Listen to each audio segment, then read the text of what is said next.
In a session with a client of mine, a senior sales manager, we discussed the fact that he felt quite exhausted by all the things he had to focus on.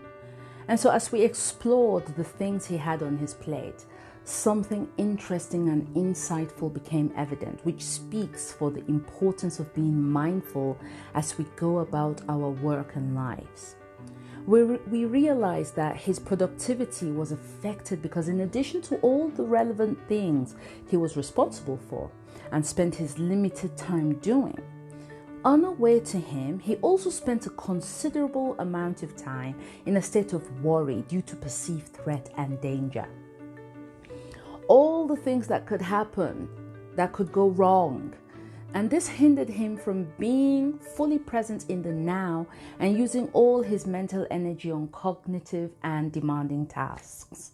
The partial focus on threat was a distraction that consumed mental energy he could have used otherwise. What we focus our brains on is directly connected to the results we get. The brain is wired to focus on threat and danger, no question, and thereby it excludes everything else. And this in turn distorts the perspective you have of what is really happening.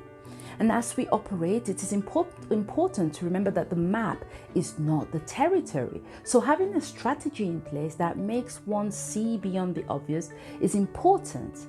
It's a great thing to detach your brain's attention from threat. A simple but powerful strategy is to disconnect from threat by arranging scheduled times during one's day to explore and carry out a threat examination so that you can switch your focus, give clearer instructions to your brain, and direct it back to other things beside threat. My client learned to reduce the impact of perceived threat, especially when it was not relevant for what needed to be achieved and done. And with time, he gained a better way of enhancing his performance overall. So I would like to know how you manage the effect of threat or danger on your productivity, among other things. Thank you very much for sharing.